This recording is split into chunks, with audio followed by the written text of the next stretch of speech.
Hello বন্ধুরা, Rupna simple lifestyle চ্যানেলে তোমাদের সবাইকে স্বাগত। যারা এখনও আমার চ্যানেলটাকে সাবস্ক্রাইব করোনি, সাবস্ক্রাইব করে আমার পাশে থেকো আর পাশের বেল আইকন বটনটি একটু প্রেস করে দিও। আজকে রান্না করব গাটি কচু দিয়ে ইলিশ মাছ দিয়ে। আমরা তো অনেকভাবে ইলিশ মাছ খেয়েছি, আর এই গাটি কচু দিয়ে ইলিশ মাছের ঝোলটা কিন্তু দারুণ খেতে হয়। তোমরা একবার বাড়িতে ট্রাই করে দেখো। চলো এইবার গাটি কচু দিয়ে আর ইলিশ মাছ দিয়ে রান্না করার জন্য ইলিশ মাছটাকে সুন্দর করে বাজার থেকে এনে ধুয়ে নিয়েছি আমি। দেখো ভালো করে সাদা করে একদম ইলিশ মাছটাকে ধুয়ে নিতে হবে। আর ইলিশ মাছের ভেতরে দেখবে কালো অনেক কিছু থাকে, সেগুলো পরিষ্কার করে এবার আমি যেহেতু একটু ভিডিওটা করছি একটু ডেকোরেশন করে নিয়েছি ইলিশ মাছটাকে। দেখো এবার মাছটাকে নুন আর একটু হলুদ দিয়ে মাখিয়ে রেখে দিয়েছি, আর পাশে বসিয়ে দিয়েছি গাটি কচুর সেদ্ধ। গাটি কচুর মধ্যে একটা হরহরে ভাব থাকে, এই সেদ্ধ করে নিলে সেই হরহরে ভাবটা চলে যায়। আর মাছটাকে তোমরা একটু ভেজে নিতেও পারো বা নাও নিতে পারো। যারা একটু কাঁচা খেতে পারবে তারা খুবই ভালো, আর যারা একটু কাঁচা খেতে পারো না একটু মাছটাকে এপাশ ওপাশ করে ভেজে নেবে। তারপর গাটি কচুটাকে ভালো করে জল দিয়ে ধুয়ে এবার গাটি কচুটাকে আমি ভেজে নিচ্ছি। সামান্য একটু তেলের মধ্যে এদিক ওদিক করে আমি গাটি কচুটাকে ভেজে নেব, আর তার মধ্যে মশলা দিয়ে দেব একটুখানি লঙ্কার গুঁড়ো, পরিমাণ মতো নুন আর একটু হলুদ।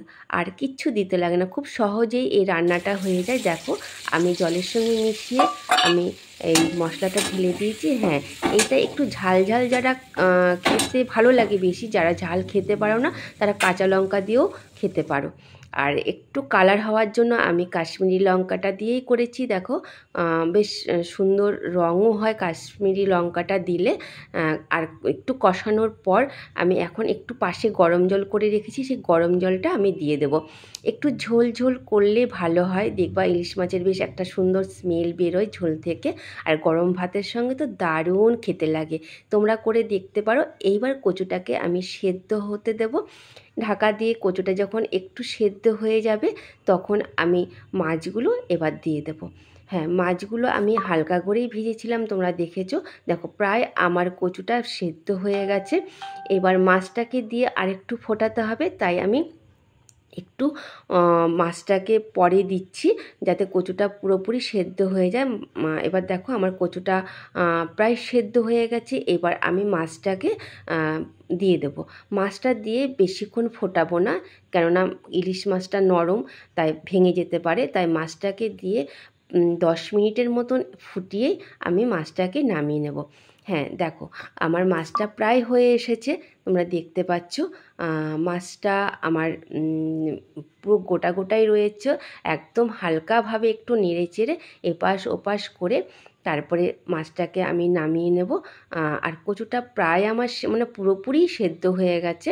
আর কচুটা ভীষণ ভালো সেদ্ধ হলে বেশ সুন্দর হয় খেতে। আর দেখো মোটামুটি মাছটা আমার হয়ে এসেছে, তোমরা দেখতেই পাচ্ছ। এভাবেই তোমরা তাড়াহুড়ো করে যখন ইলিশ মাছ খেতে মনে চাইবে কচু দিয়ে এভাবে ঝোল করে নিতে পারো, আর দারুণ হয় খেতে, জানো তো। এই কচুটা দেখো কতটা নরম হয়ে গেছে বা সেদ্ধ হয়ে গেছে, আর মাছটা সঙ্গে কচুটা একেবারে মিলেমিশে একদম একাকার। ঠিক আছে, টাটা, দেখা হবে অন্য একটা কোনো ভিডিওতে।